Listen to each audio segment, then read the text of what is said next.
Percentage চ্যাপ্টারে আমরা আজকে দেখব পার্সেন্টেজ পর্ব নাম্বার 12, যেখানে একটা ব্যতিক্রমধর্মী অঙ্ক। একটি বর্গাকার ক্ষেত্রের ক্ষেত্রফল 21% বৃদ্ধি পেলে তার এক বাহুর দৈর্ঘ্য শতকরা কত বৃদ্ধি পাবে। অর্থাৎ বর্গের যদি একটা বর্গক্ষেত্রে চারটা বাহু সমান থাকে, তাহলে আমরা ধরি একটা বাহু 100, তাহলে দৈর্ঘ্য যদি 100 হয় অটোমেটিক প্রস্থ 100, তাহলে এর ক্ষেত্রফল দাঁড়ায়, তাহলে 100টা হলো এক বাহু,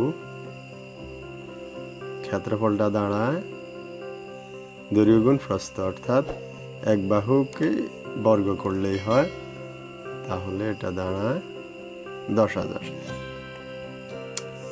এবার যদি আমরা দেখি 21% বৃদ্ধি পায় এখানে, তাহলে 21% বৃদ্ধি পায়, 21%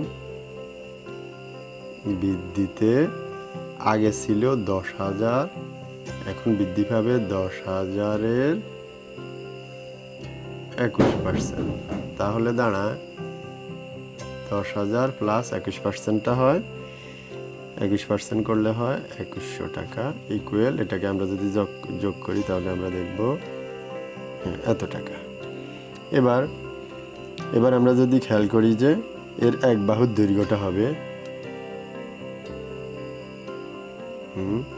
এক বাহুটা হবে স্কোয়ার করলে, অর্থাৎ এক বাহুকে বর্গ করলে হবে ক্ষেত্রফল, আবার ক্ষেত্রফলটাকে যদি আমরা বর্গমূল করি তাহলে সেটা হবে এক বাহু, তাহলে এক বাহু দাঁড়ায় আমার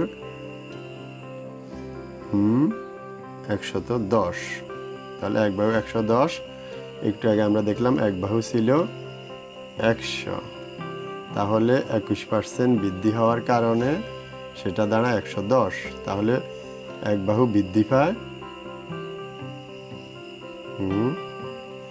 এক বাহু বৃদ্ধি পায়, এটা বিয়োগ করলে হয় 10, সুতরাং এক বাহু বৃদ্ধি পায় 10%, এটাই উত্তর। ওকে।